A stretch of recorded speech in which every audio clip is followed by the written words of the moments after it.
Now the snakes are on the alert. This is the best feeding opportunity they will get all year.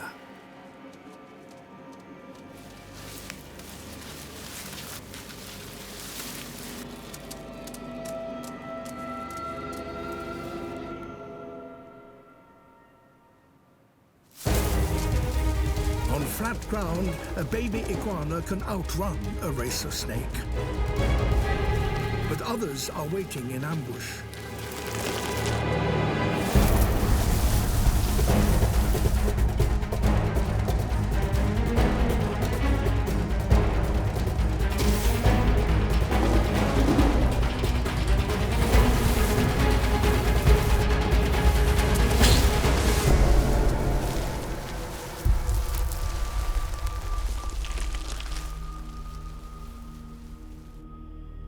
Another hatchling has its first glimpse of a dangerous world.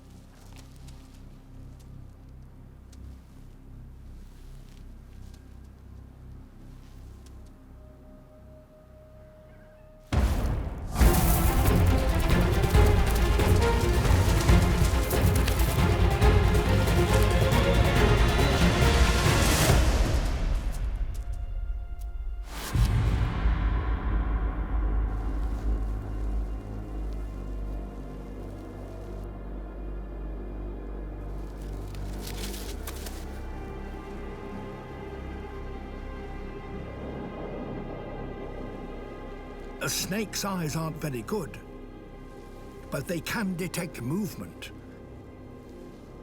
So if the hatchling keeps its nerve, it may just avoid detection.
A near miraculous escape.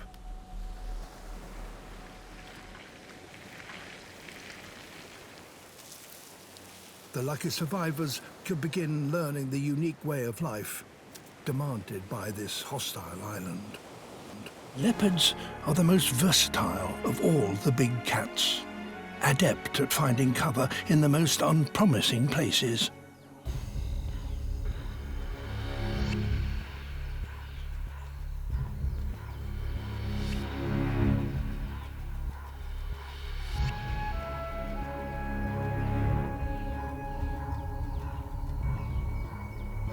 The steep walls of the gully are now her cover for an ambush. The male puku is close enough, but he's too big to tackle. She needs to slip past him without being seen.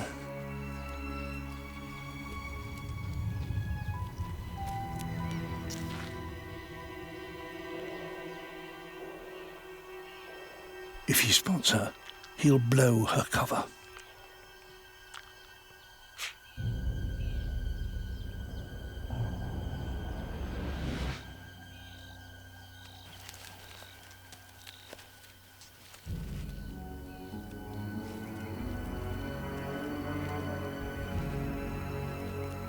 Slowly does it.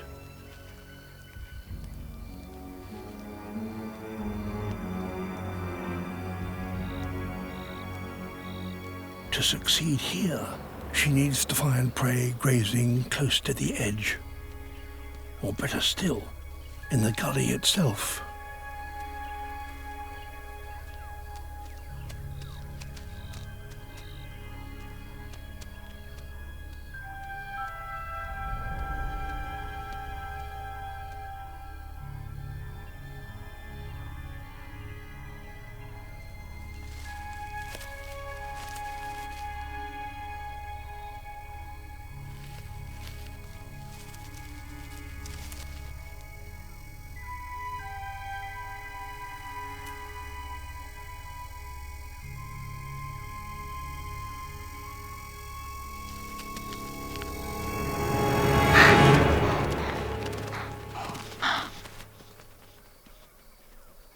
Frustration.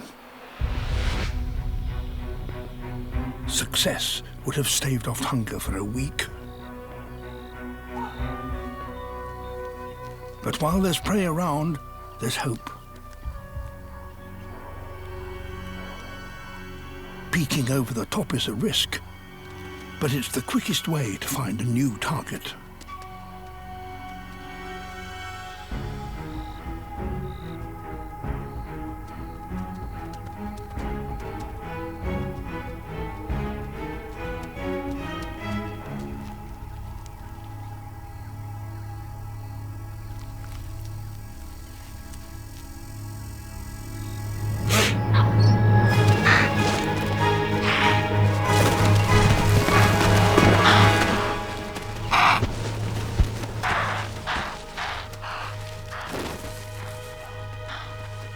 A burst of speed of 65 kilometers an hour, and it's all over in less than 6 seconds.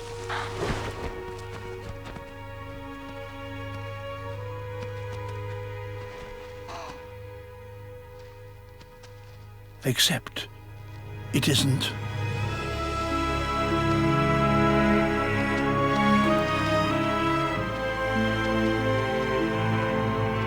Dazed and disorientated, the impala makes a miraculous escape.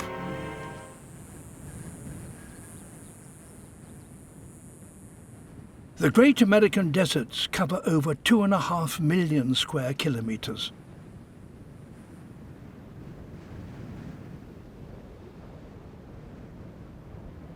Here, roasted by the sun and blasted by the wind, the rocks disintegrate and mountains, particle by particle, are reduced to sand.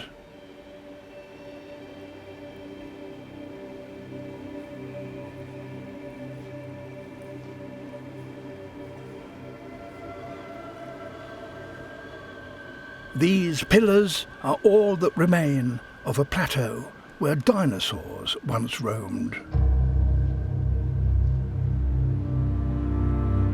Few animals can now survive here.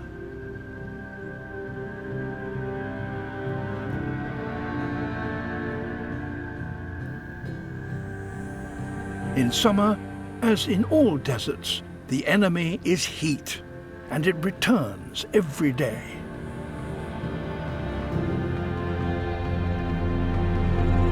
At 7 in the morning, the temperature is already 25 degrees Celsius. The clock is ticking for one unusual descendant of the dinosaurs.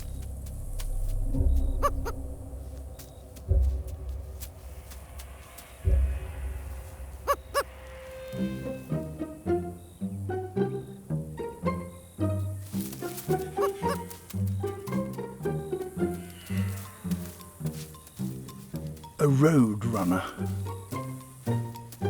Found only in the deserts of North America. Built for a life on the ground. He can run at over 30 kilometers an hour. But the prey he seeks are one step ahead.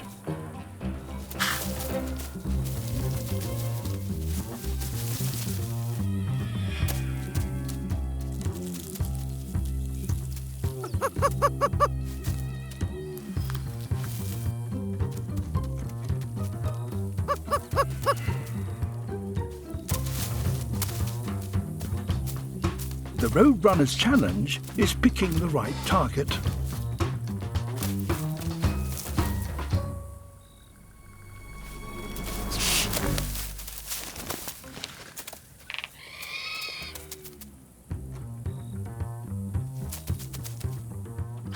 A Gila monster.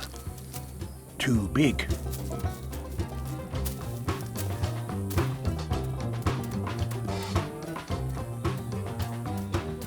By mid-morning, it will be 40 degrees Celsius.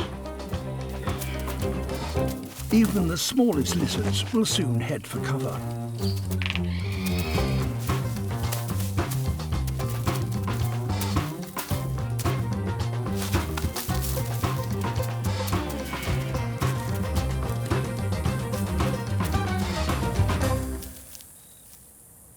A centipede.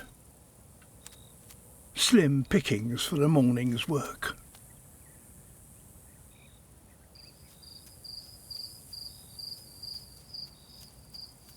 Hunting should get easier and prey will stay out longer once the summer's peak begins to fade.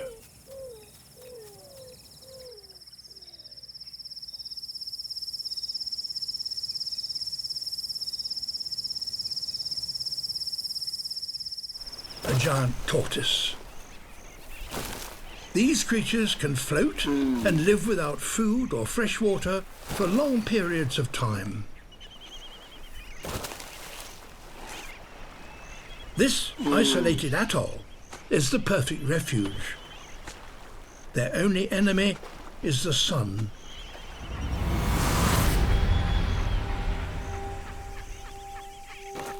Without shade, a tortoise risks being boiled in his shell. So, after feeding in the cool of the morning, and before the sun becomes too crushingly hot, they have to find cover. All of them.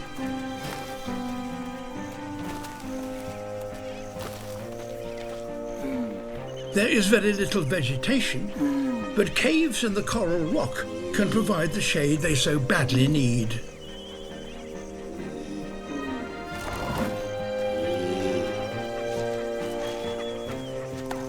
He's nearly there. All that is left is a white knuckle ride to the bottom.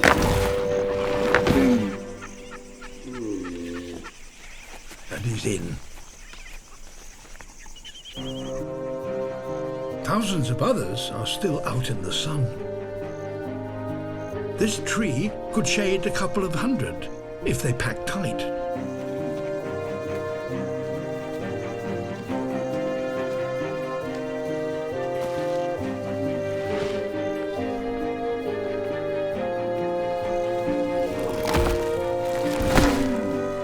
It's bumper-to-bumper parking.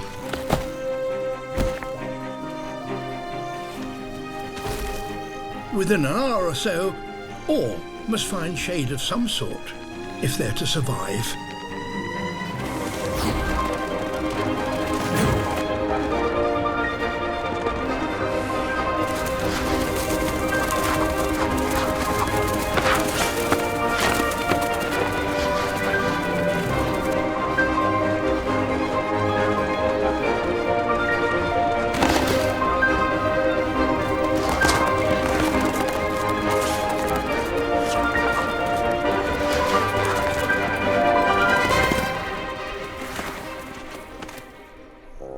Safe.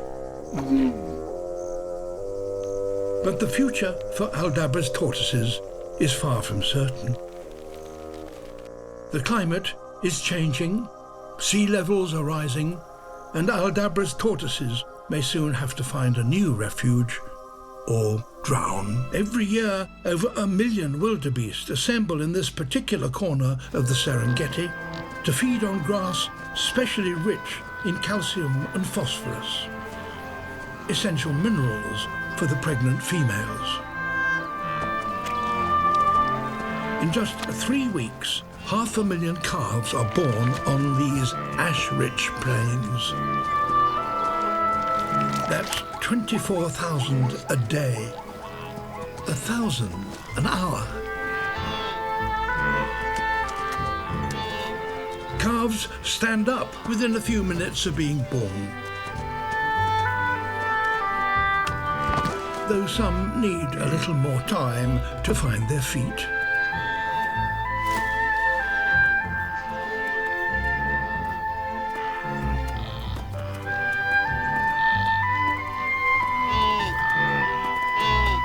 But a mother won't let her calf suckle until it's mastered a few physical skills.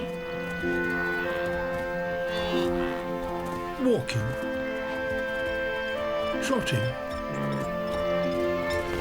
and running.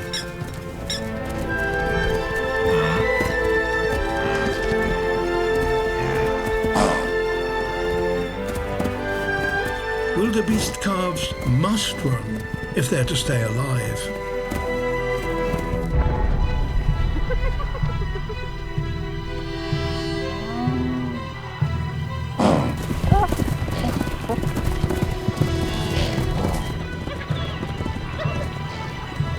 For these plains also support the greatest assembly of hunters on the planet. Each species has its own special hunting technique, but all have the same aim: to make the most of this brief superabundance of life.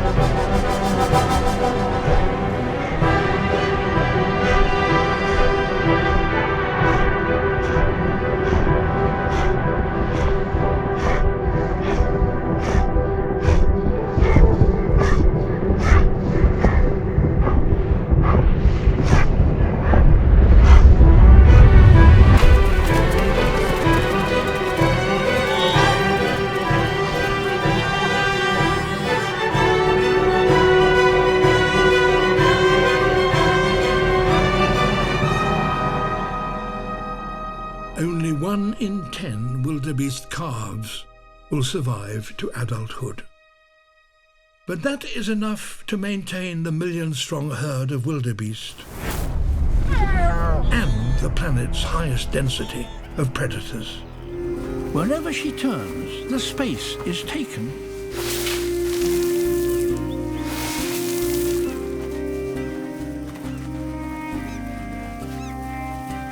But being fashionably late does have an advantage. Had she arrived earlier, her eggs might have been dug up by those searching for somewhere to lay.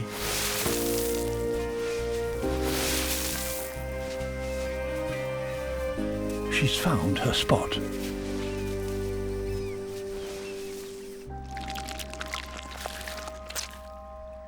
Settling down, she lays nearly 100 eggs.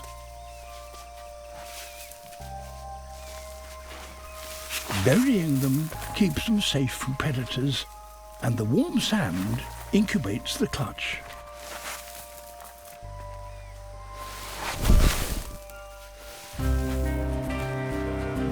They must hatch before the river rises again and floods the sandbar. Any turtles that lay after her may have left it too late.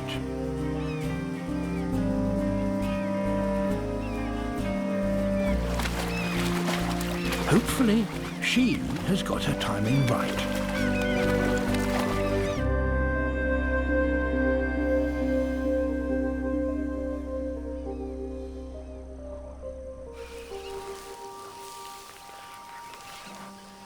2 months on, and the hatchlings emerge into the world.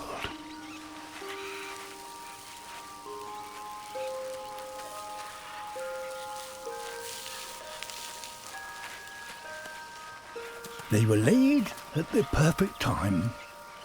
Hundreds scramble for the river just as the water starts to rise.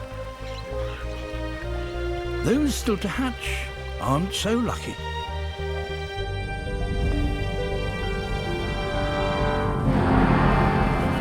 This year the heavy rains have returned early.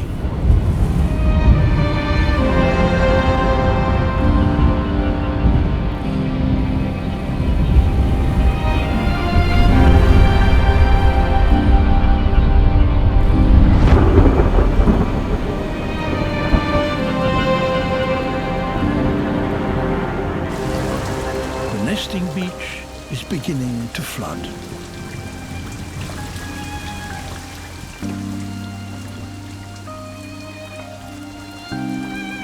Most hatchlings can escape in time.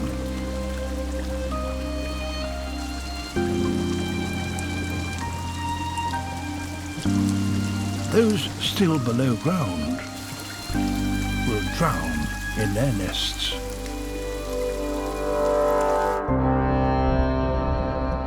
For thousands of years, giant river turtles have timed their breeding around the Amazon's reliable cycles of rain. But today, our weather is changing.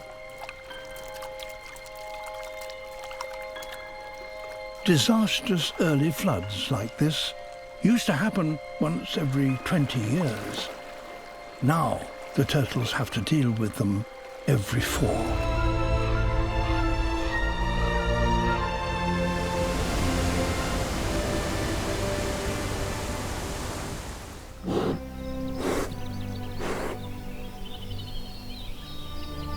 Meadows that only a few weeks ago were buried beneath the snow are now full of life.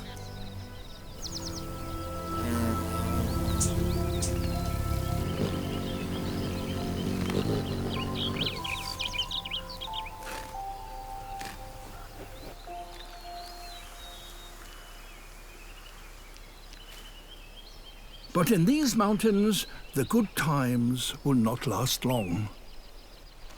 So the bears must feed as fast as they can.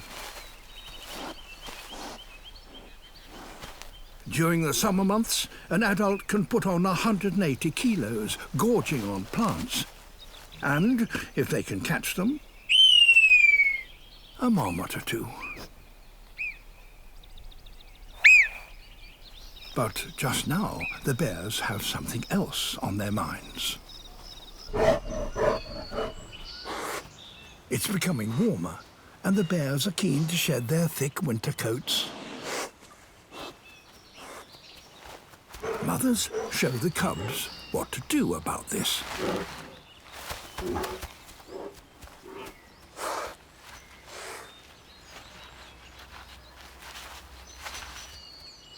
They'll soon catch on. Some trees, it seems, are particularly suitable for rubbing. Bears have their favourites and will travel long distances to visit them. Some itches just have to be scratched.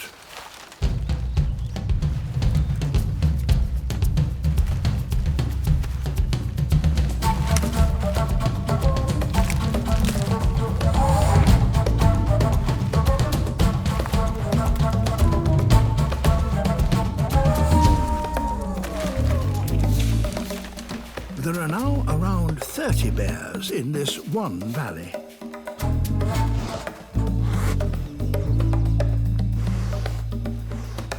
As they rub, each leaves an individual and recognizable scent. So the tree soon carries a list of who's around, which might help individuals to avoid a fight. To best spread their scent, they really have to put their back into it.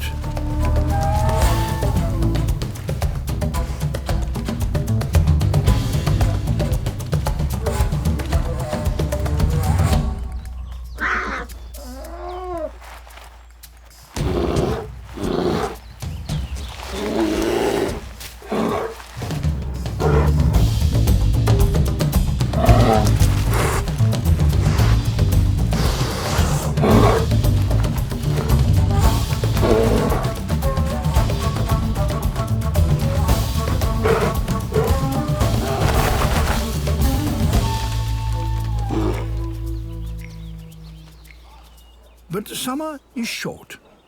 Itches satisfactorily scratched. It's time to eat.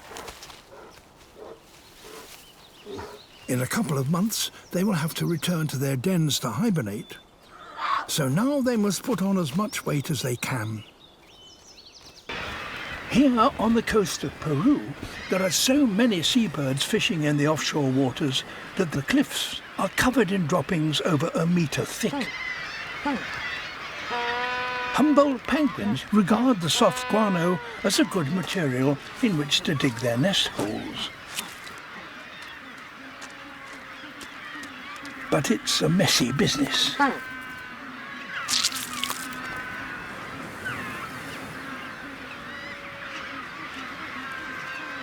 It's the breeding season, and more hopeful nesters arrive, spotless from swimming in the sea.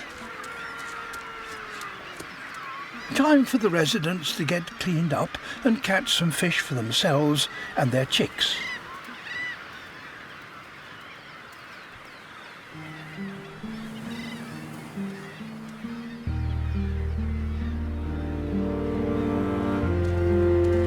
To get to the sea, they cross the remains of an old nesting ground.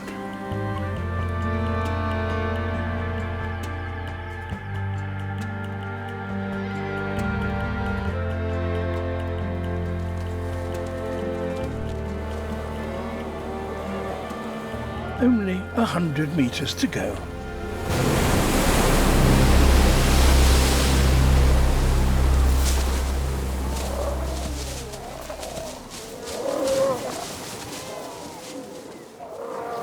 But the beach is already crowded with sea lions.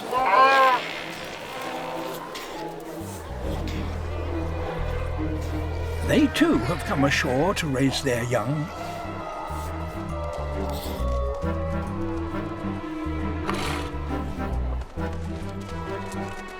And they don't like being disturbed.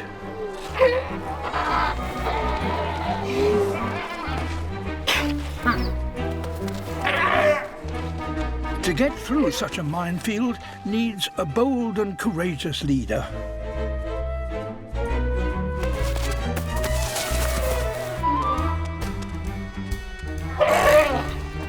A brave start.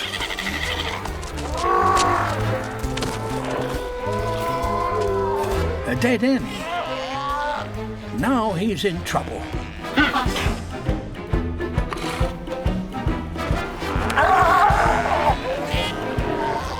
This is going to need a bit of crowd surfing.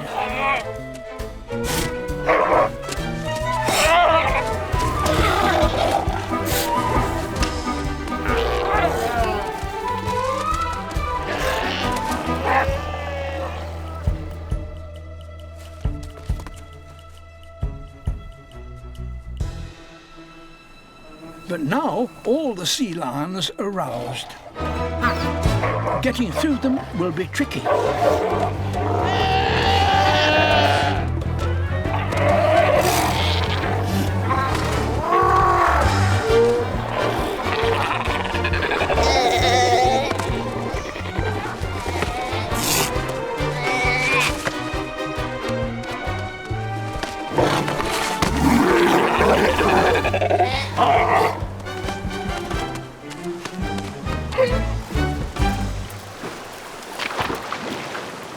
A cleansing bathe in the ocean. Well worth the effort. Storm clouds begin to build.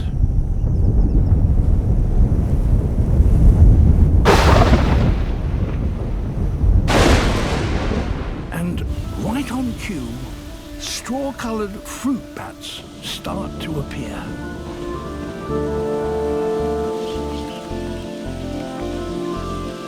They've travelled hundreds, if not thousands of miles to be here.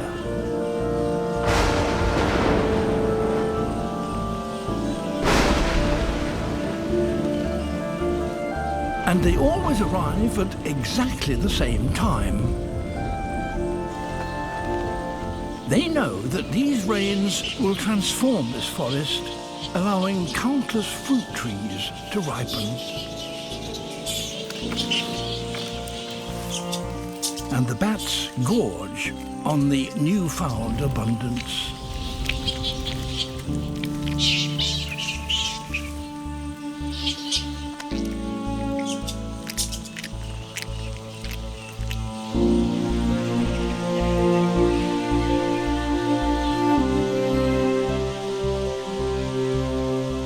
For just 12 weeks every year, this forest becomes home to 10 million fruit bats. One of the greatest gatherings of mammals on Earth, all crowding into an area no bigger than a dozen football pitches. From this hub, the bats fan out, consuming more than 300,000 tons of fruit, spreading the seeds and regenerating the forests.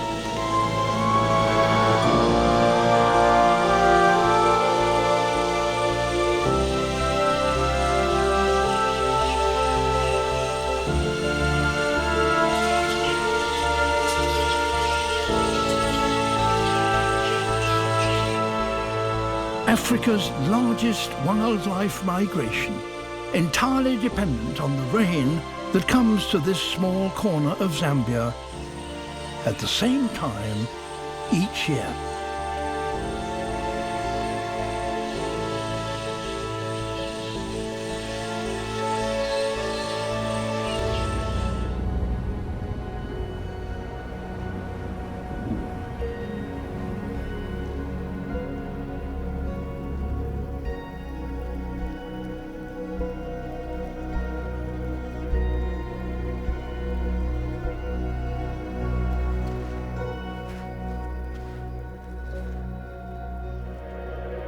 And this bobcat may be in luck.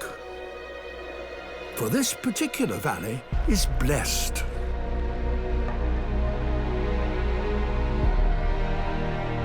A river here never freezes. It's fed by a volcanic hot spring that heats these waters to 50 degrees warmer than the surrounding air.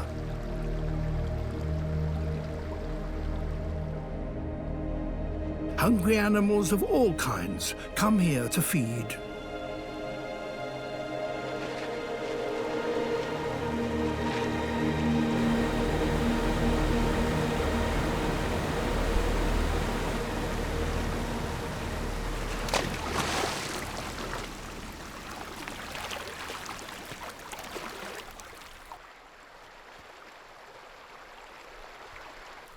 Throughout the winter, the river is full of food for those who know how to catch it.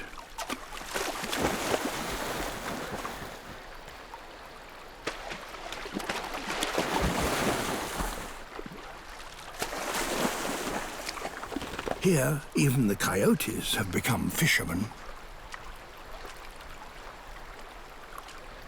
But hunting is hard for a cat that's not used to getting its feet wet.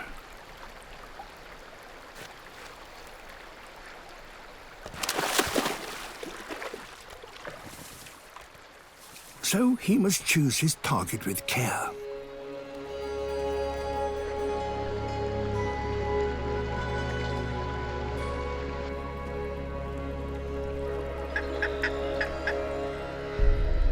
Golden-eye ducks.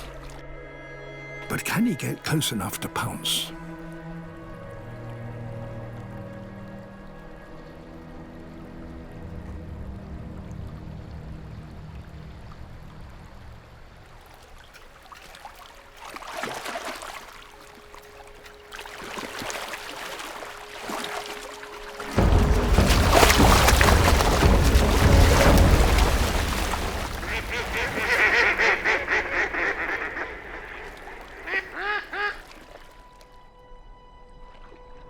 Perhaps he'll have more luck on the other side.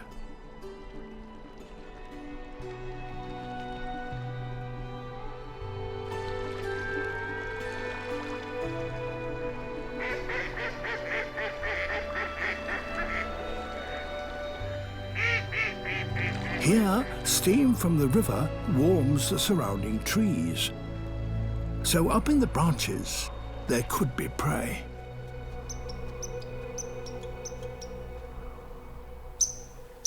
If only he could get to it. It's 6 meters up.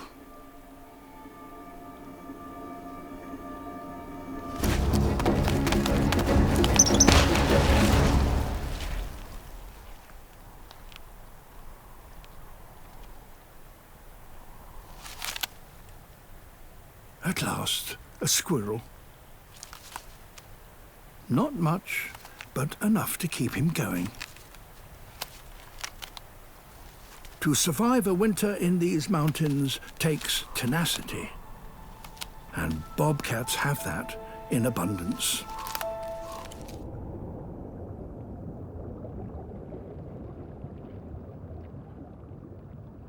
Out here on the sand flats, there is safe accommodation for some.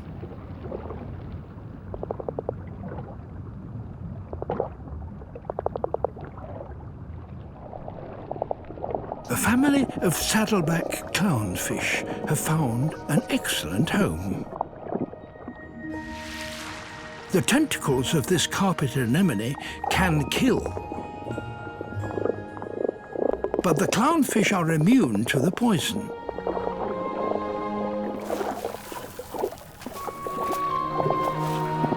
So they can shelter from danger.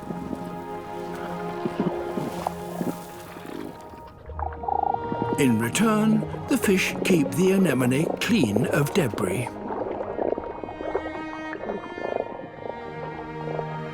As with all clownfish, the family is ruled by a big female. Her white face marks her out as the boss.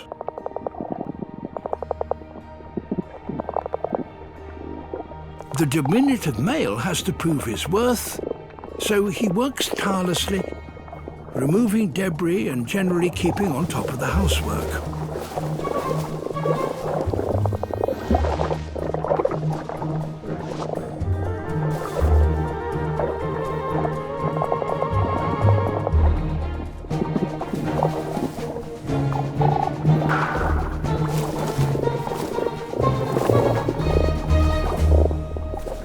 His greatest challenge is to find a safe place where the boss can lay her eggs. But there's nothing solid here for the female to lay them on.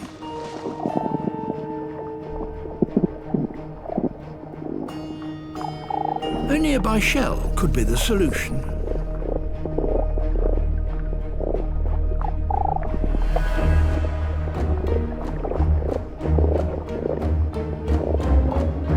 If only he can move it to the protection of the anemone.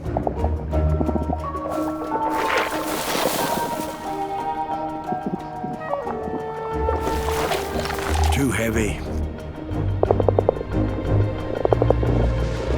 Besides, it has a mind of its own. Hermit crab.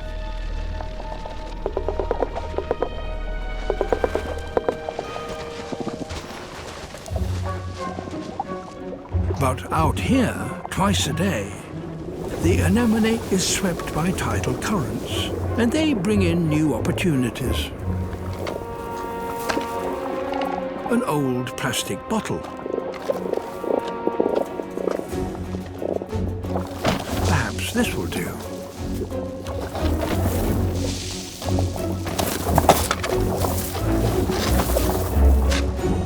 Not heavy enough.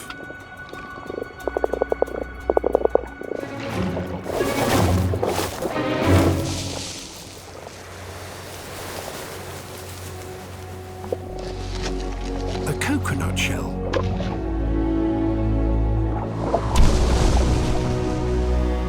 It looks just right, but it's a long way from home.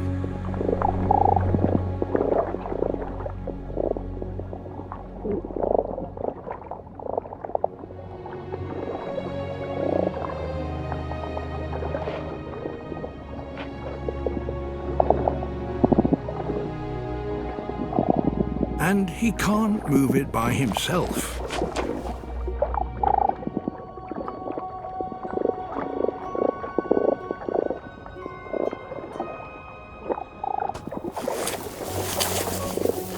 So the pair now work together.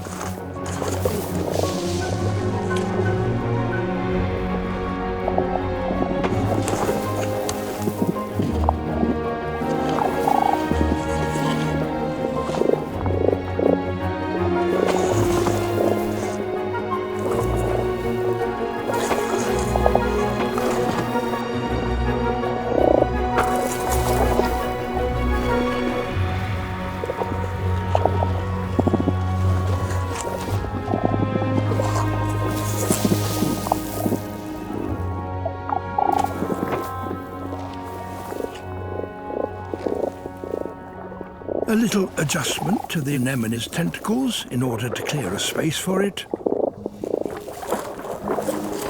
And the shell is tucked in.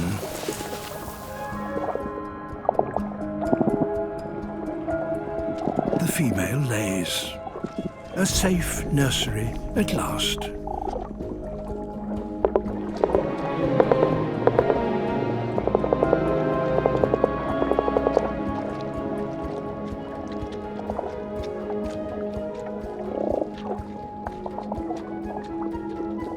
He has proved himself worthy to father her young, and he fertilizes them. Now he will meticulously tend the eggs,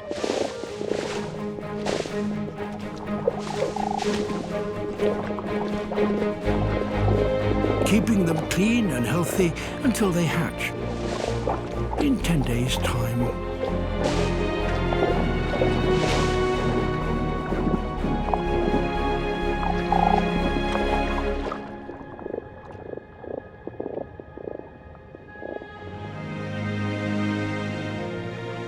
It's only the warmth of the Kuroshio Current that allows coral to grow this far north in the Pacific Ocean.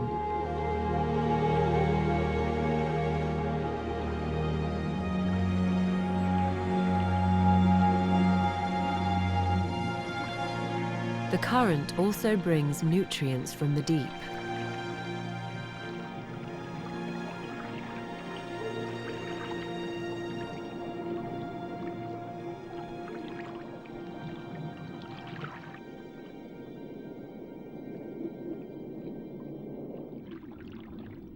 There's one very small resident who never strays far from the reef.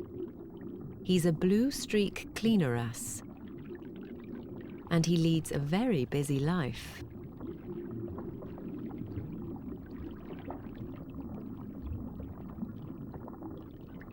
He eats parasites and dead skin from other fish, but he has to wait for them to come his way. And right now, no one is stopping long enough to give him as much as a nibble.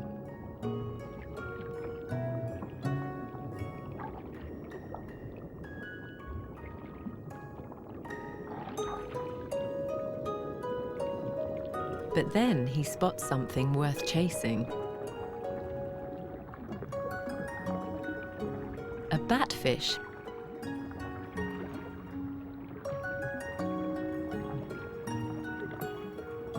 Like a customer at a spa, the batfish lies back and waits for attention. It opens its gills and the cleaner wrasse bustles in to begin the treatment.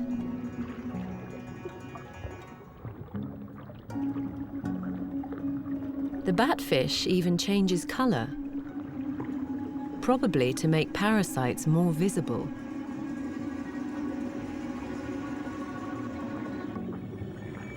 Someone else has arrived at the reef. The batfish is abandoned.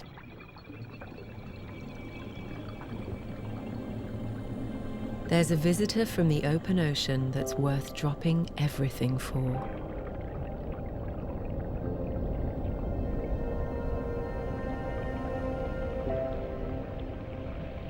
A manta ray, 2 meters long, has come back to a favorite stretch of reef.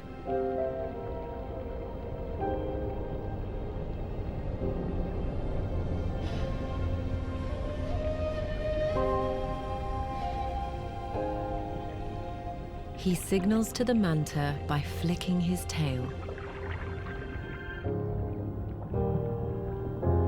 and the giant responds by unfurling itself for cleaning.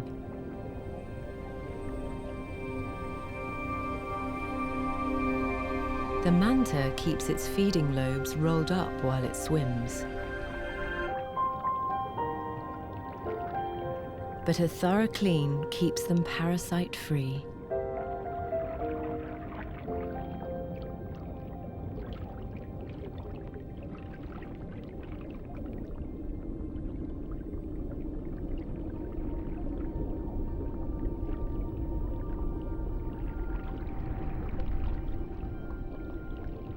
This enormous fish would never visit Japan if it wasn't for the warmth that bathes the island chain and the helpful services of this resourceful little wrasse. During the dry season, over 500,000 terns crowd onto this remote atoll in the Indian Ocean.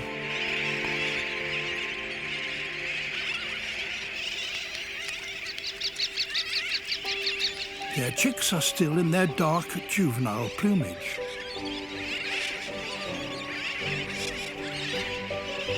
They vary in age.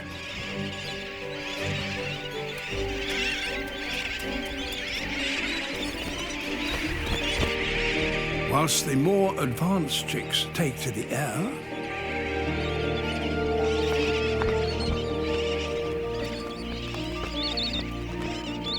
others aren't quite ready yet.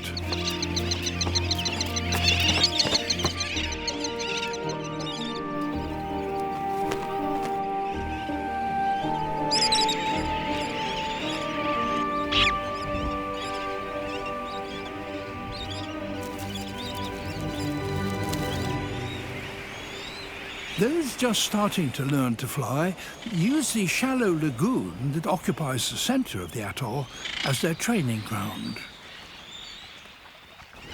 It's difficult for some of them to stay aloft for long.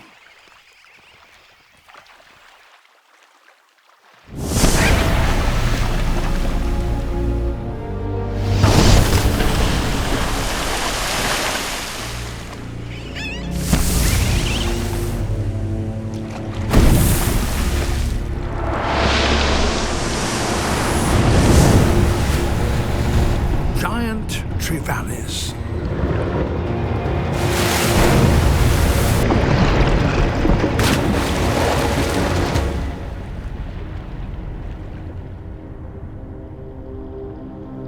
Usually, they are solitary hunters, but about 50 of them have come here from neighboring reefs, attracted by this abundance of potential prey.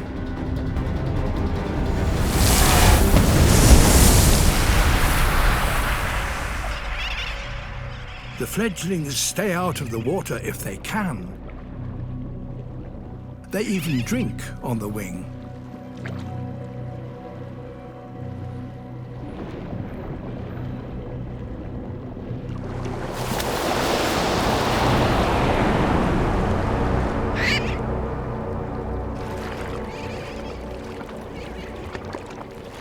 If the Trevally are to catch one now, they have to up their game.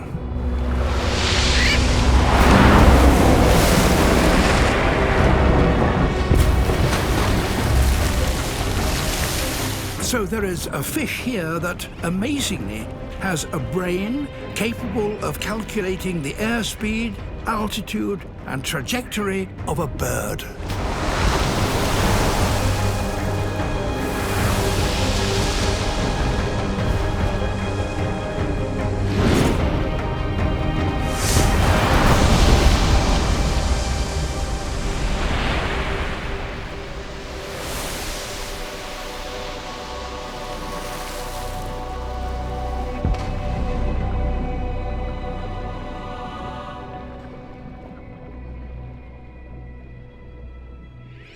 The time comes when every fledgling has to take to the air and collect food for itself.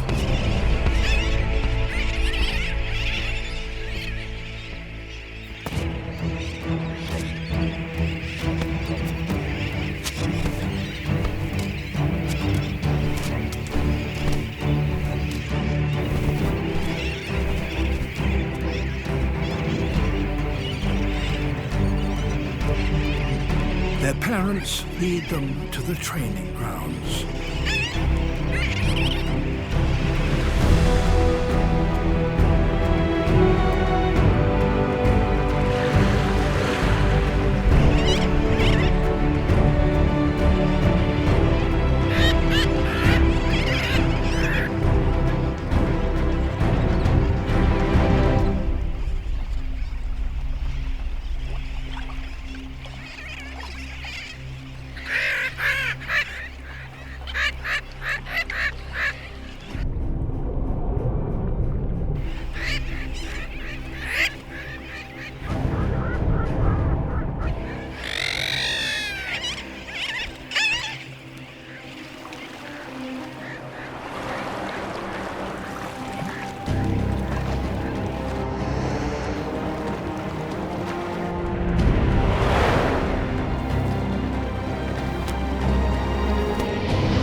If they are to survive, they must learn quickly.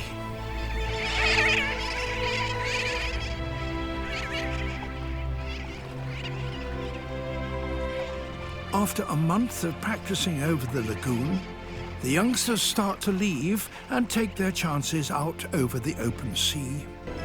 Even when more sea lions arrive, they can't seem to break down the sardines' coordinated defenses.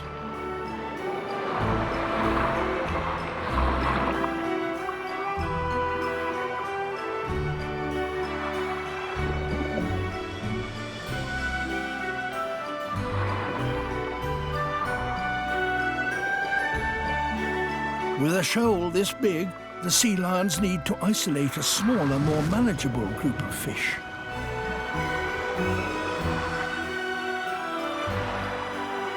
But with so few predators, the fish still have the advantage.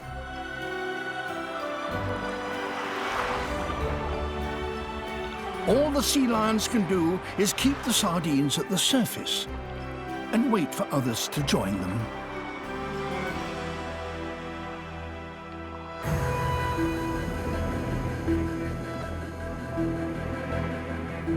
Tuna. Their arrival changes everything.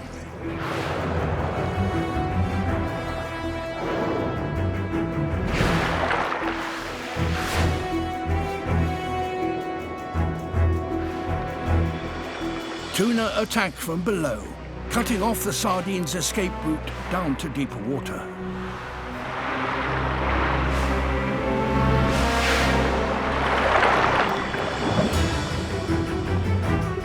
Next to appear shearwaters. Excellent flyers, but also surprisingly agile underwater. With so many predators attacking from all sides, the advantage starts to shift away from the sardines.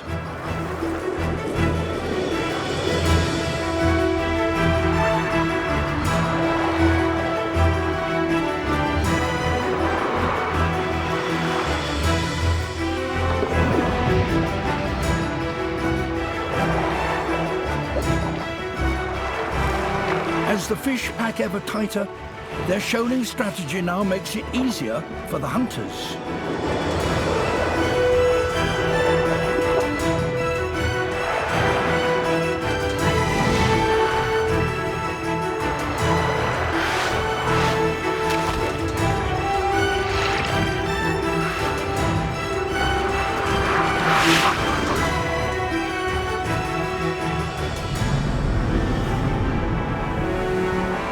Sharks.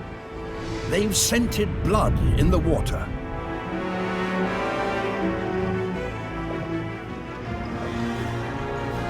Surprisingly, perhaps, the predators never attack one another. They work together to corral the ball of fish, taking turns to grab a mouthful.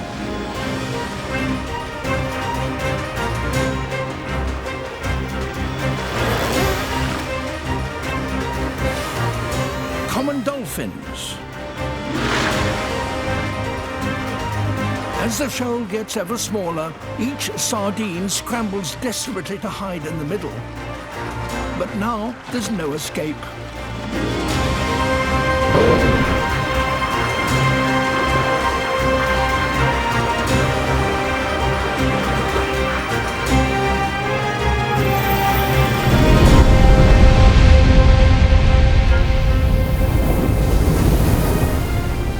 A brooder's whale finishes off the feast. Tons of sardines devoured in less than an hour.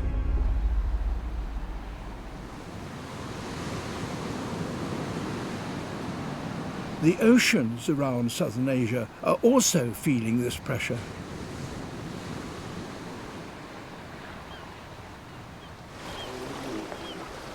These seas feed billions of people around the world. For many fishermen here, their catch is their only source of livelihood.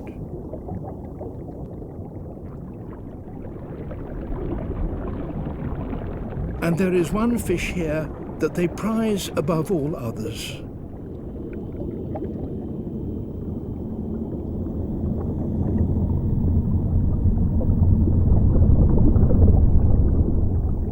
The whale shark.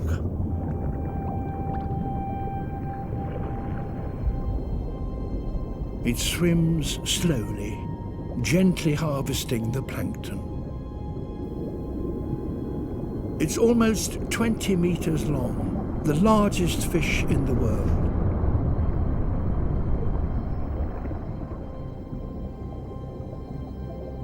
They are also under threat.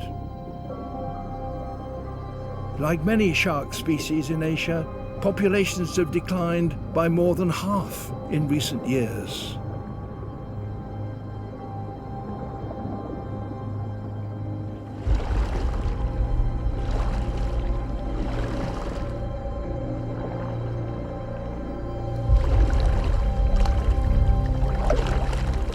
They are an easy and valuable catch.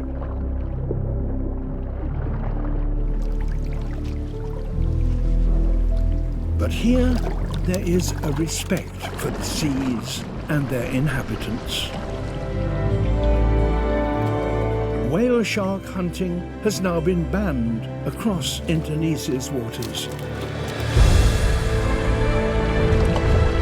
This whale shark plays a different part in the lives of these fishermen. They feed him, and the relationship seems to bring joy to both parties.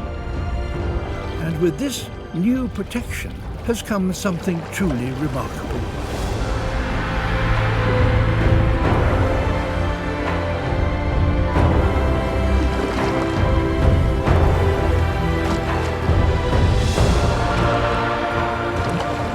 Whale sharks from far away are seeking out these fishermen, and in these safe waters, there is a chance for their numbers to increase.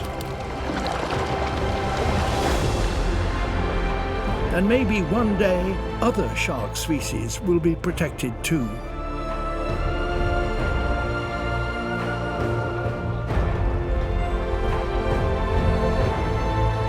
The people here have made a simple but extraordinary choice. Fishing in a way that is sustainable for themselves and the animals.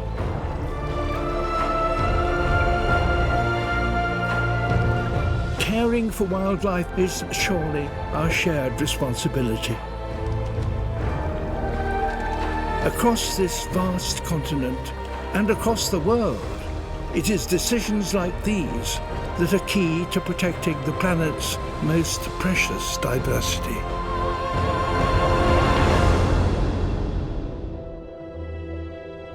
This is the home of garden eels and razorfish, and fresh food arrives for them from deeper waters twice a day. Life seems unhurried and gentle. But there is trouble in paradise. These bottlenose dolphins eat razorfish, and they're not so easily fooled by vanishing tricks.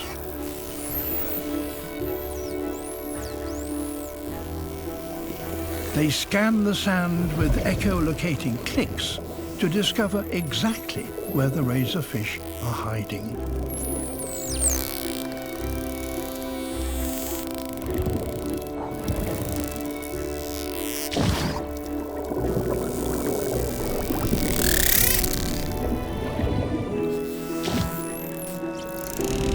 But knowing where they are is not the same as catching them.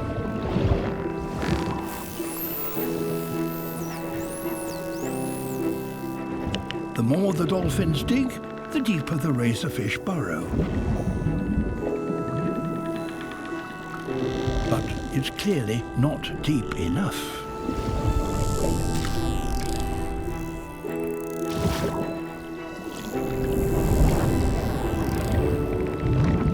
Blowing jets of water into the sand exposes even the most hard-to-reach razorfish. Before long, the dolphins have had enough, and they move on. It looks as if they have picked the sand clean.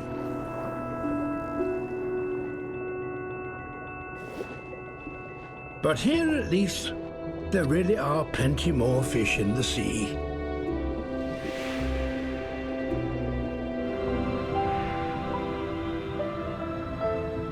West of the Clare coast, some ocean giants have arrived.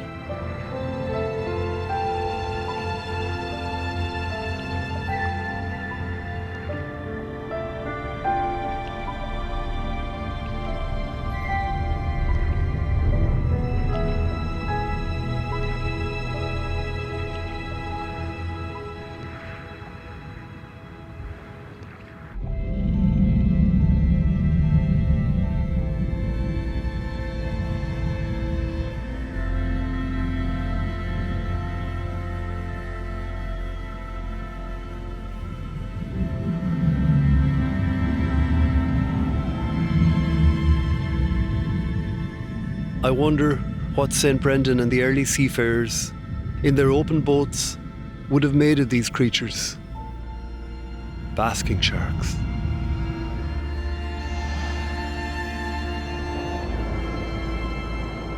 I can only imagine how many sharks they would have encountered in the Atlantic waters 1,000 years ago.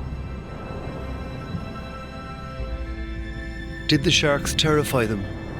Or did they perhaps spend time getting a sense of the animals and their quiet nature? We see basking sharks for maybe a week or two every year in sunlit spring waters, when they arrive to feed on plankton, and then just sporadically over the summer. They then disappear in early autumn for another 8 months. Where do they go? We're really not sure. There are almost no winter sightings of basking sharks in our inshore waters.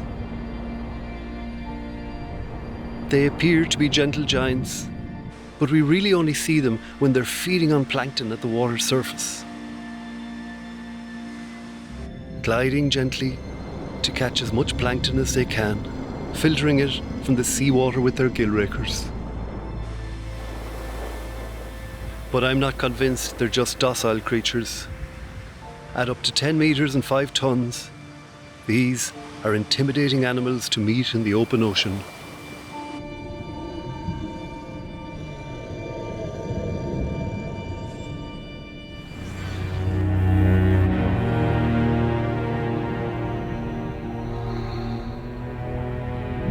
Holding my breath, I free dive to the action.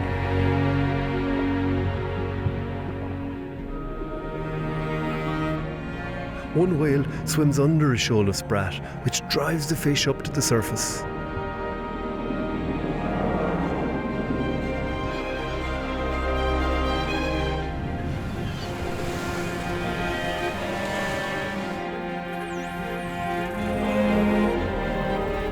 Common dolphins have also found this shoal,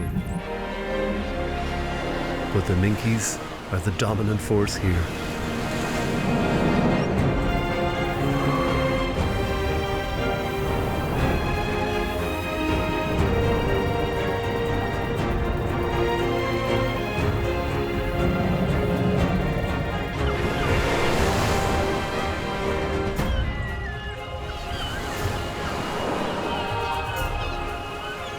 I keep my distance so as not to interfere.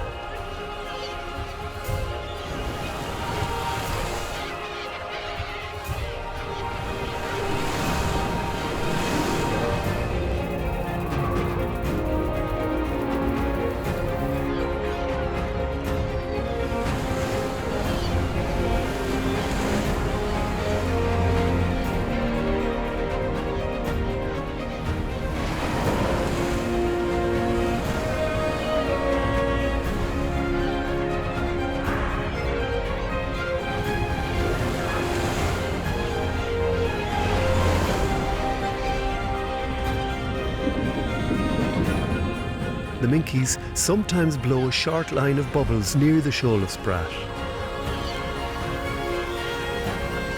I've never seen this behaviour before. It seems the whales could be using the bubbles to partly herd the sprat.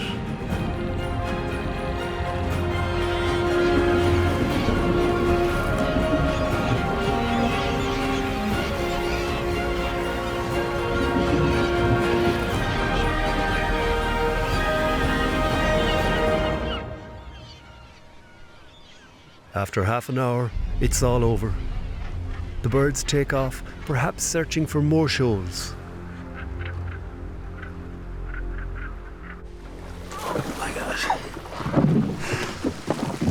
You can actually smell the fertile areas in the ocean because phytoplankton give off a gas known as dimethyl sulfide, DMS, and seabirds have an incredible sense of smell. And I wonder if they use that to find the fertile areas in the ocean and the shoals of fish. Maybe even whales and other animals could follow concentrated flocks of seabirds feeding. There's so much that we don't know still. But when you think, a shoal of fish might be 20 metres wide in an area of the ocean, it could be tens of thousands of square kilometres. It's quite a feat for these animals to find them. So maybe the sense of smell is what's driving the whole thing. But what a wonderful scene. Thousands of seabirds, common dolphins, and more than a dozen minke whales, all feeding on shoals of sprat and sand eel, who themselves are here to feed on the plankton. In sunny Atlantic waters, 30 kilometres south of Ireland, I'm searching for open ocean sharks.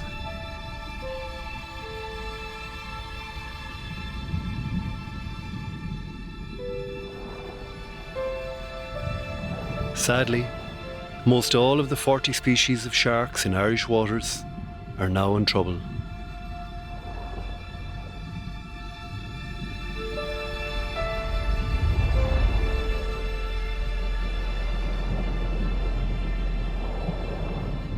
Unlike basking sharks, most others are predatory sharks.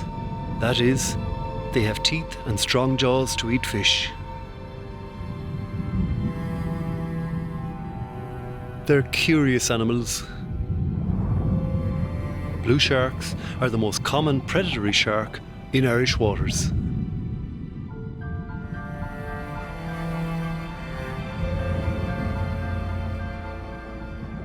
They're highly evolved hunters in their own ocean environment. The pores around their heads are sensors filled with gel that can sense the tiniest movement of fish or other prey. And humans are of no interest to these animals.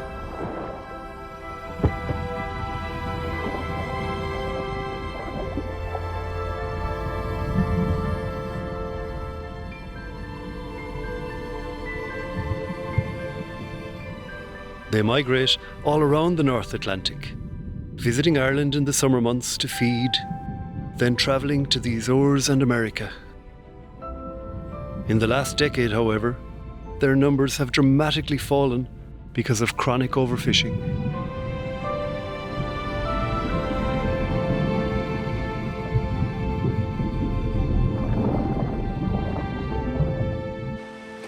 These blue sharks have more than likely circumnavigated the North Atlantic. They migrate with the seasons. I guess you could say they live by the seasons.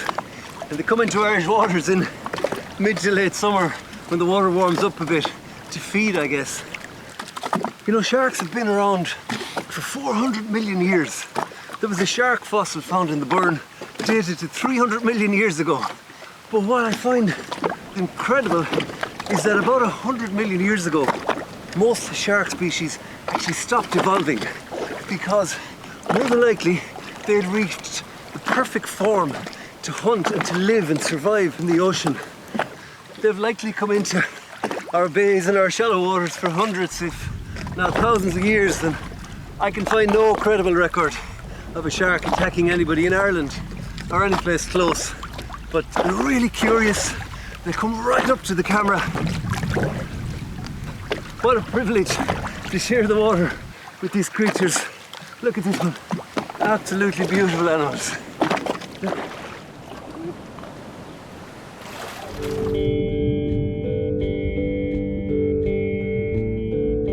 Ocean creatures migrate. Some to wherever the winds and currents bring them. Others quite deliberately to where there is food and they can breed. And sometimes feed on other animals.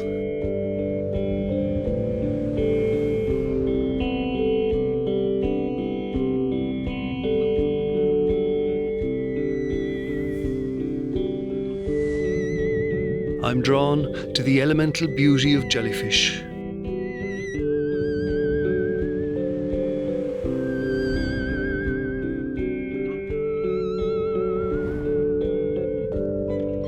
We're seeing increasing numbers of them in recent years, possibly due to a decline in predators who hunt them, like turtles.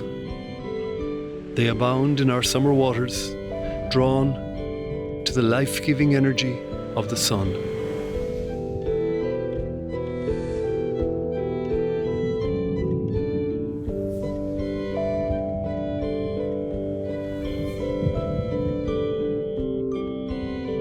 Barrel jellyfish are the largest in our waters.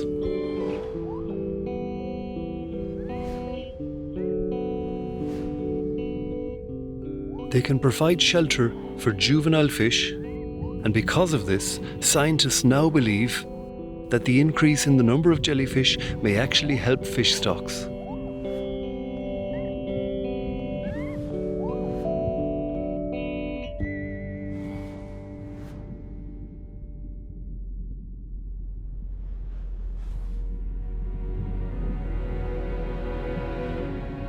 Jellyfish are inescapably drawn to the sun. Living for just a few months, they strive to reach maturity, chasing the bounty of the early summer plankton bloom.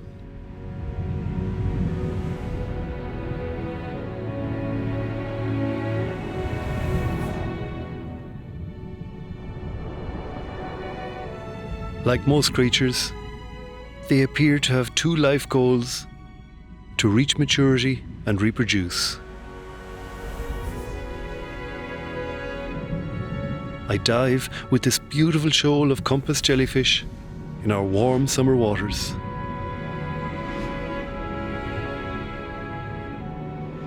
They have come together to breed.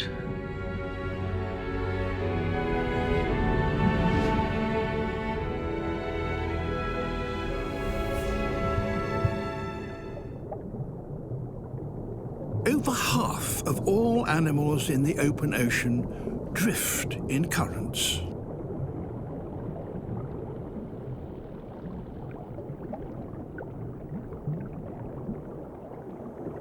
Jellyfish cross entire oceans, feeding on whatever happens to tangle with their tentacles. Some can grow to 1 meter, even 2 meters across. And when, by lucky chance, they encounter a patch of sea rich in plankton, their numbers explode.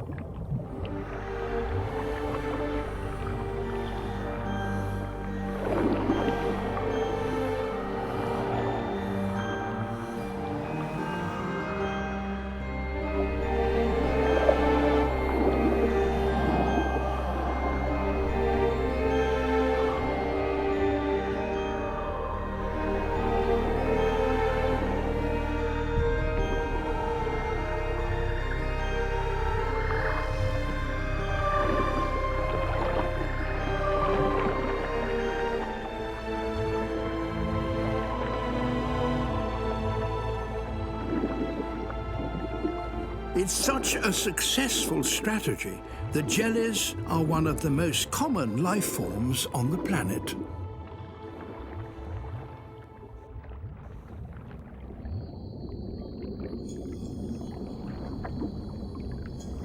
But among the jellies, and looking somewhat like them, is a rather more complex and sinister creature.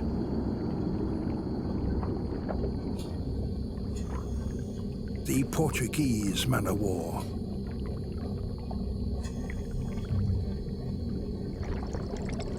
It floats with the help of a gas-filled bladder, topped by a vertical membrane.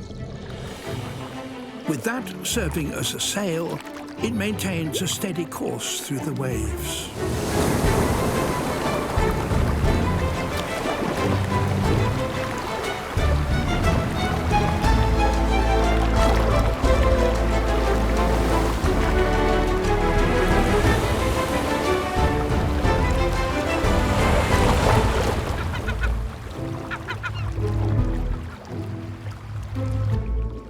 Long threads trail behind it, some as much as 30 meters long. Each is armed with many thousands of stinging cells. A single tentacle could kill a fish, or, in rare cases, a human.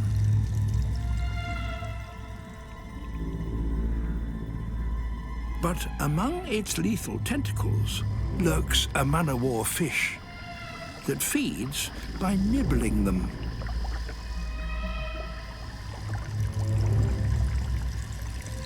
Whilst this fish has some resistance to the stings, it must still be extremely careful. Most other fish are not so lucky.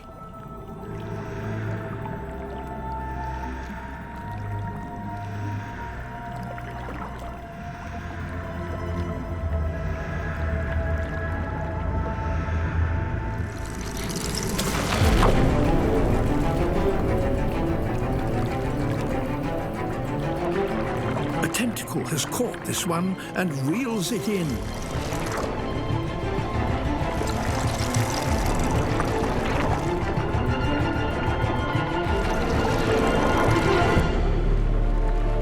It's already paralyzed.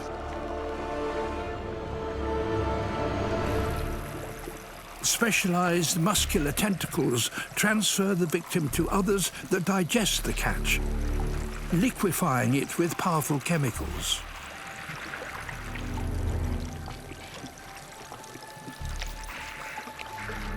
Eventually, all that is left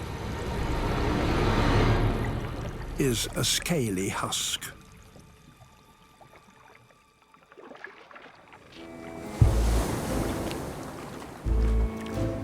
This voracious man-o'-war may collect over 100 small fish in a day.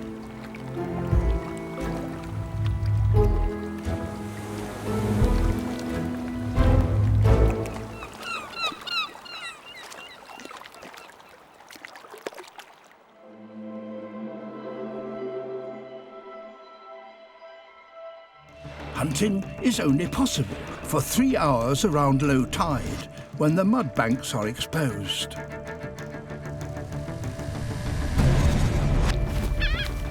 razor-sharp oysters cover much of the shore. Beaching here could be lethal.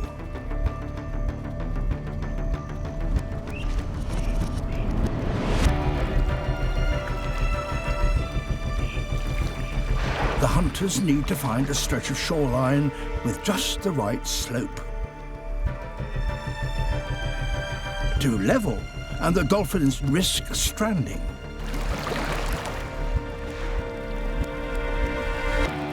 Too steep, and they can't force their prey from the water.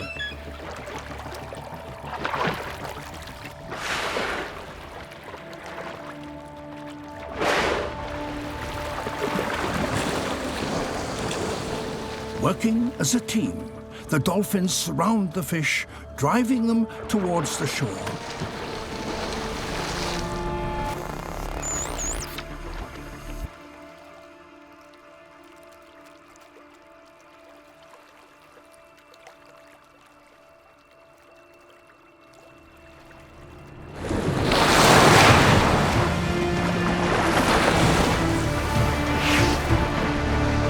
Attacking in perfect synchrony, the dolphins create a bow wave.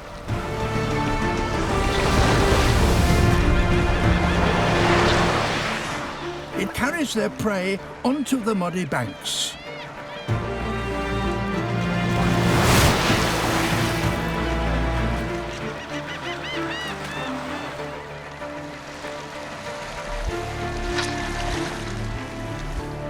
Other fish eaters profit from their daring.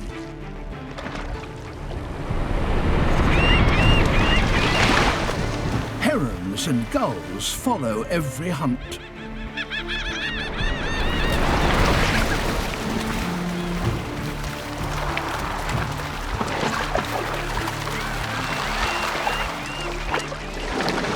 To get to the fish first, the dolphins drive themselves high up the bank. But if they go too far, they risk stranding.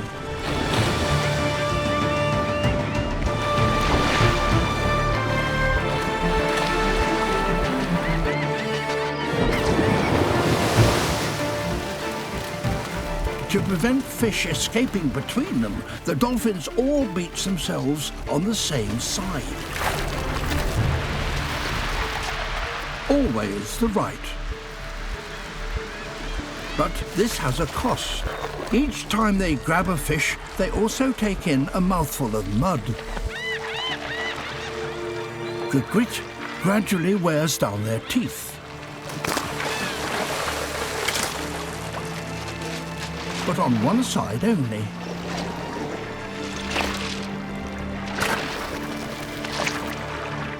In time, these teeth get so worn down that older dolphins can no longer hunt like this and must find other ways to catch fish. Their cover blown, escape seems impossible.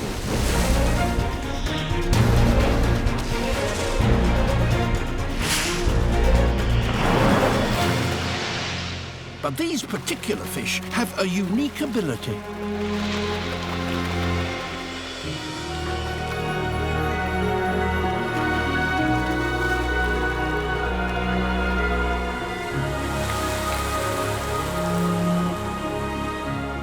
They're flying fish.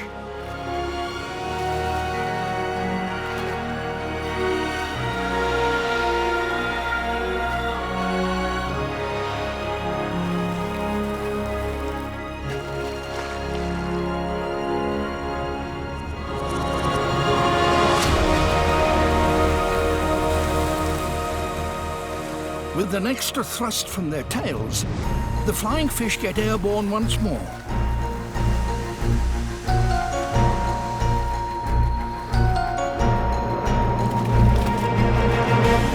With a good wind, they can glide for hundreds of meters.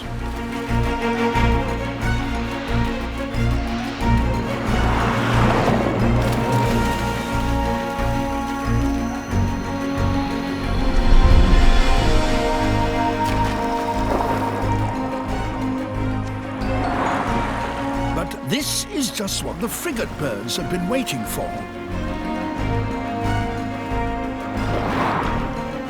When frigates join the hunt, the flying fish are literally caught between the devil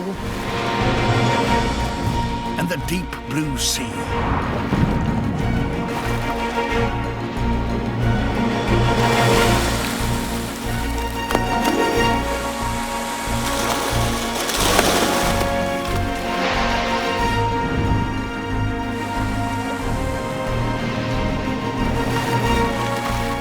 If the flying fish get too much lift, they become easy prey for the frigates.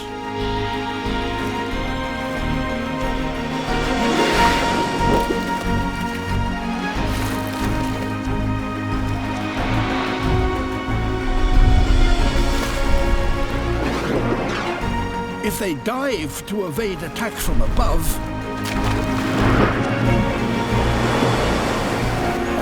they could fall into the mouths of the Dorado.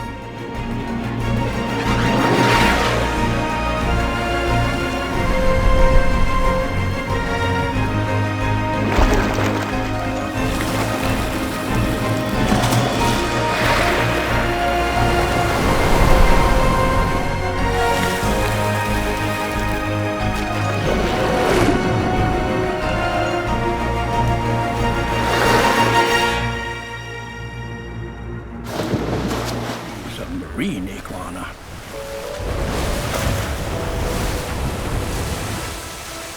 The only lizard in the world that gets its food from the sea.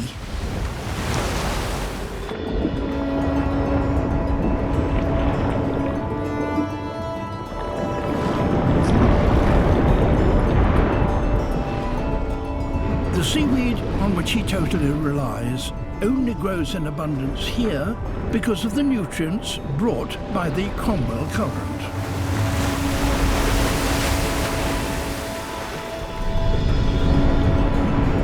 Once in the water, he has just 30 minutes to find food.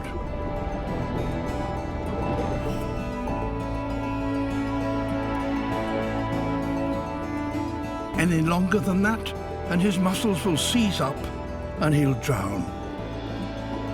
For like most reptiles, he can't handle the cold.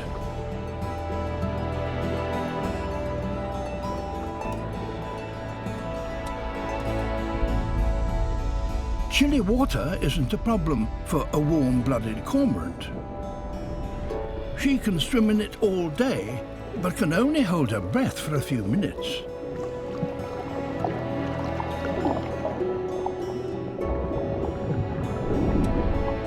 He, on the other hand, completes his whole half-hour trip on one single breath.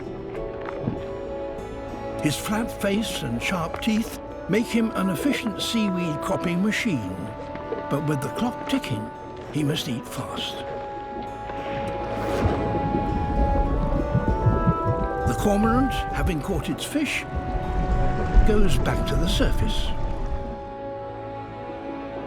One last mouthful, and it's also time for the iguana to head for home.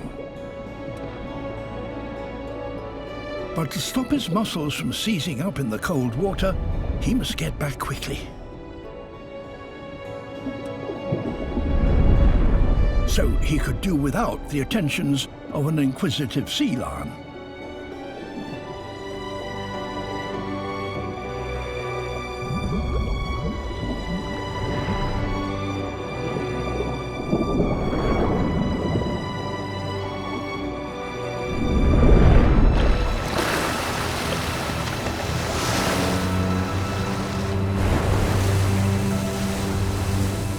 Dry land is now just 30 meters away, but the biggest hurdle is still to come.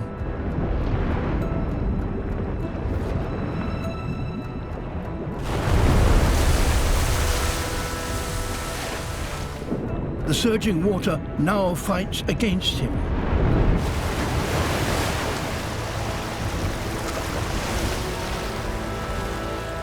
He's out, but he stayed in the cold so long that he's lost his strength.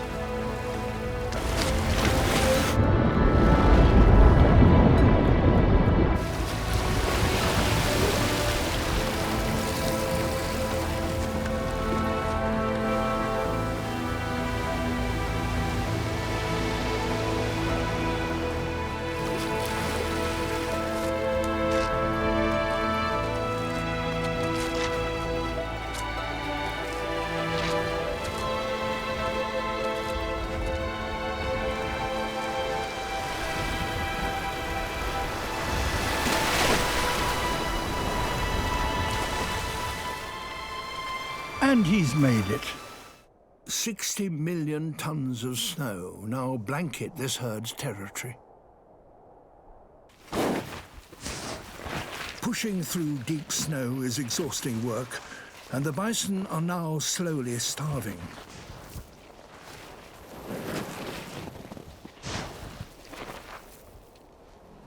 Just keeping warm saps huge amounts of energy.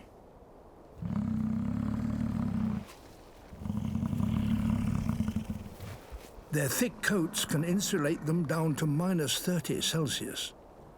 It's now -40.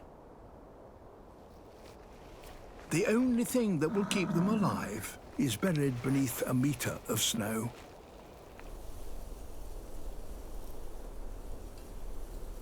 And that's a problem shared with a surprising neighbor.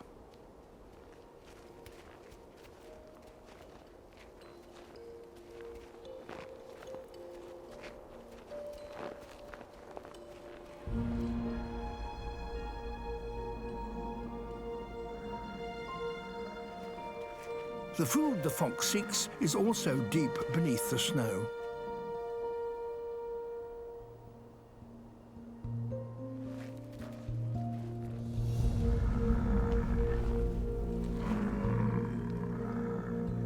The survival of both creatures depends on getting through to the ground.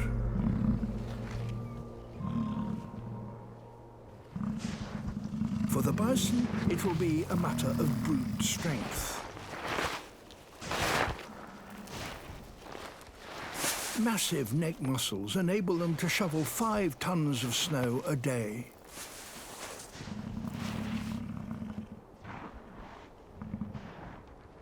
Their lightweight neighbor needs more precision.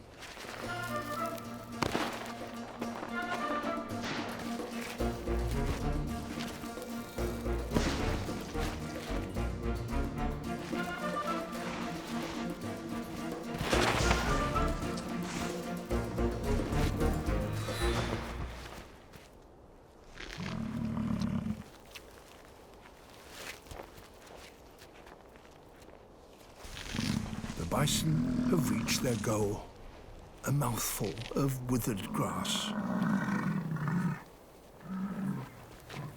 And where the bison have dug, the fox now spots an opportunity.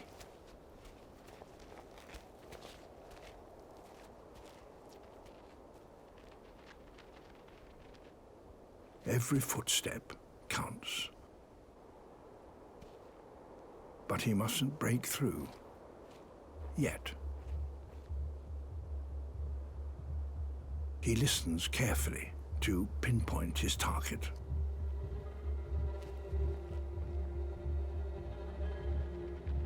It's moving.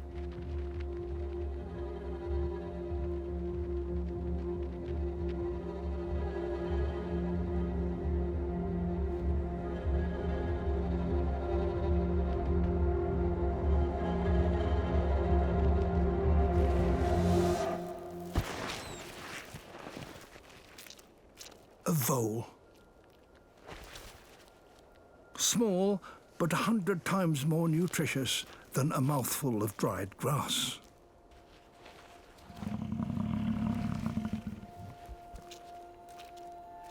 To get through the winter on these prairies, sometimes brain beats brawn.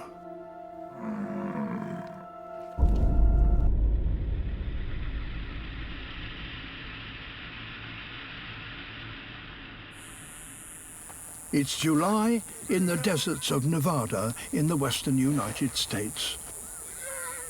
The hottest time of the year.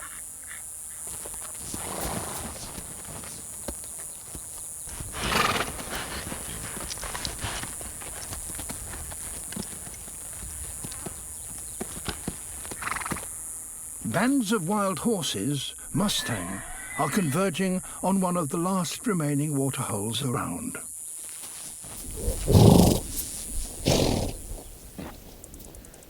Now, water not only offers them the chance to drink, it can also bring power. If a stallion can control access to water, he will have secured mating rights to the entire herd. So stallions try to dominate these pools, fighting off rivals who venture too close.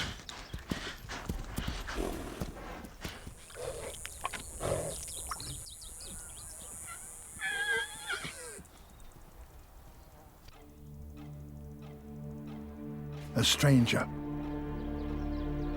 He's travelled 15 kilometres to be here, because the pools where he's come from have already dried up.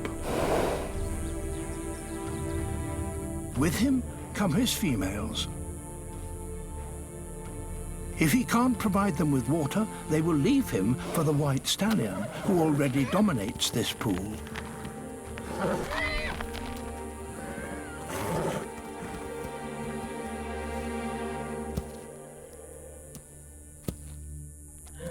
So he will have to fight.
There is everything to lose. A broken leg or a shattered jaw would mean a slow and painful death.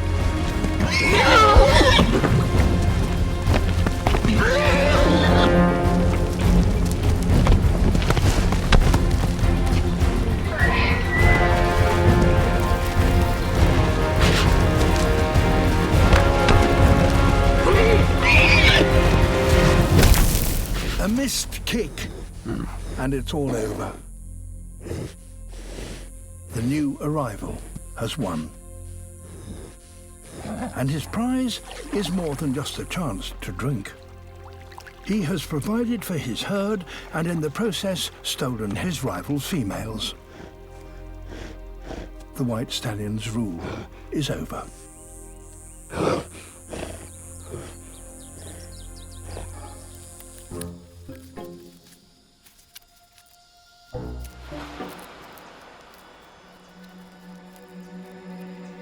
Danger past.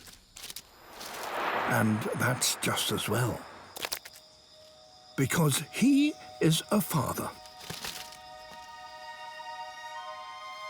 And he's guarding some very precious eggs. For the last few weeks, females, one after the other, have visited him and entrusted him with their offspring. Some are now almost ready to hatch. There are several clutches on the leaf, and those at the top, the most recently laid, are barely a day old.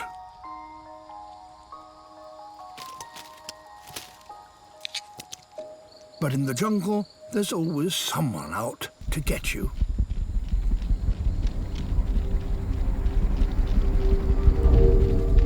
This wasp is a specialist hunter of frogs' eggs.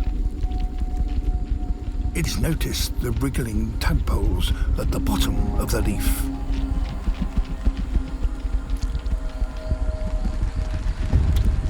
He mustn't move. The youngest eggs are the most vulnerable, and he can't guard them all.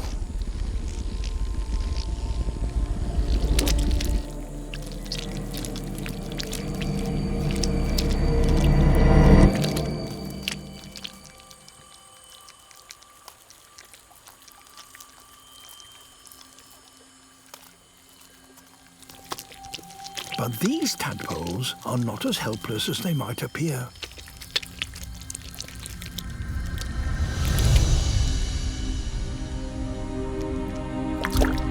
Incredibly, the unhatched tadpoles can sense danger, and the oldest and strongest wriggle free and drop into the stream below.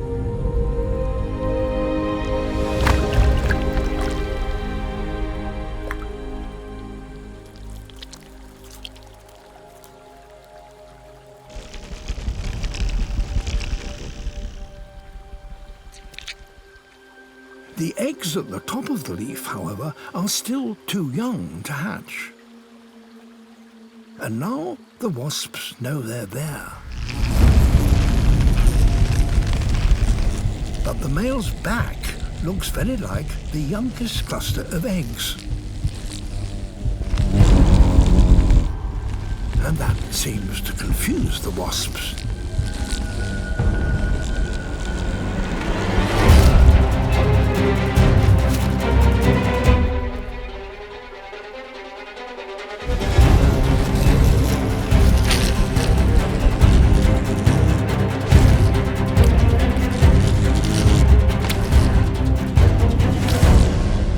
Using his own body as a decoy is a huge risk. The wasp's stings could kill him.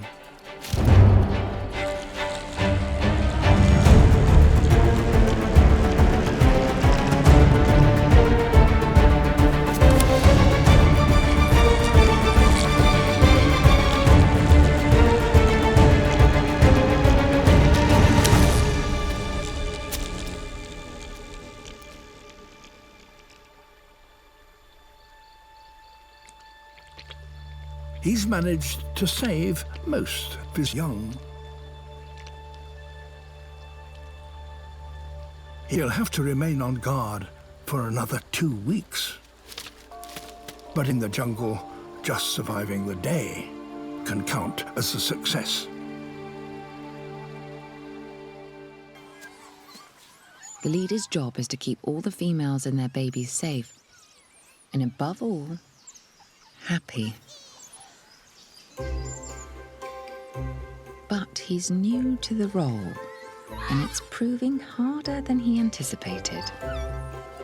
The females are not easy to please.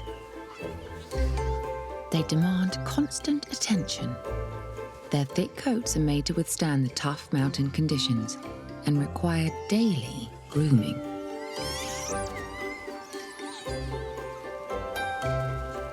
If he doesn't indulge them sufficiently, they'll kick him out and replace him with a more attentive male.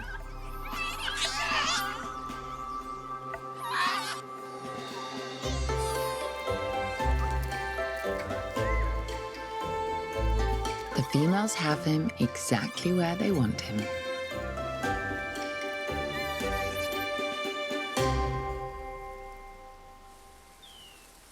Autumn brings him an additional challenge. Winters here are harsh. If the family is to survive, they'll need to fatten up. The leader is feeling the pressure.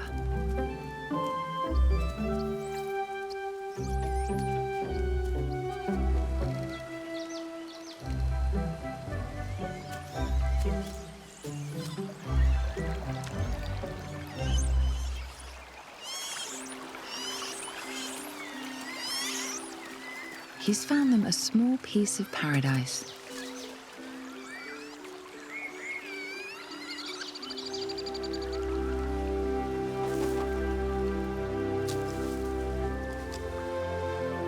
The forest's conifers produce a seasonal feast. Pine nuts are high in calories. Finally, the females are happy.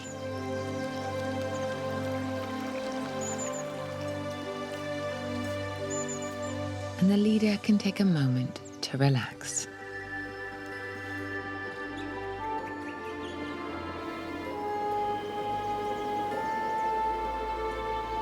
But his reverie is short-lived.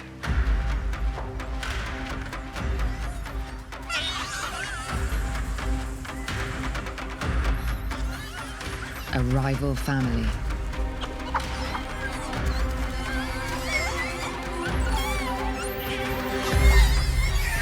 It's led by the largest, most aggressive male in the forest.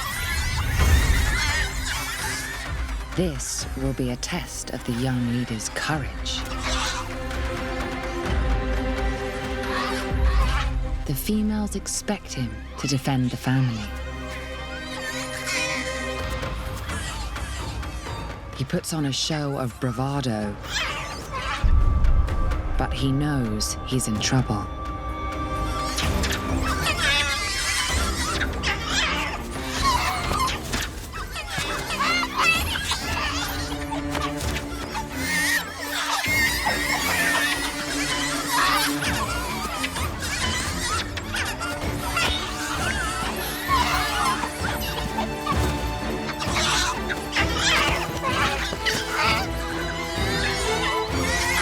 His rival's strength and experience prevails.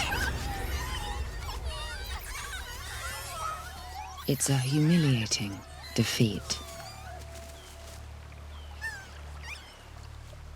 The family must abandon their feast, and the leader will be expected to find alternative arrangements for his disappointed females. St. Andrew's Beach is one of the most crowded on the planet, and so holding a territory here is a constant battle. This bull-elephant seal holds the mating rights to 60 females. For 2 months, he's guarded this stretch of beach. Unable to feed, he's losing 10 kilos a day. And he's exhausted. But other bulls are lying around, waiting their chance.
Blubber, 15 centimeters thick, his protection against the cold, but not from the impact of a 4-ton opponent.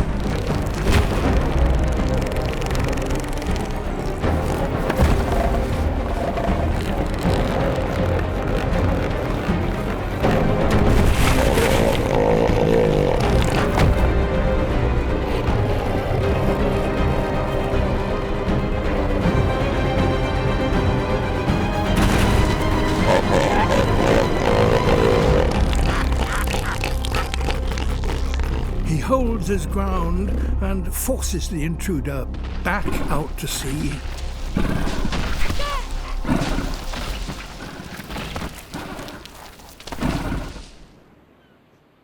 Life in the Antarctic is harsh indeed. But all these creatures come here because the Southern Ocean is one of the richest on Earth.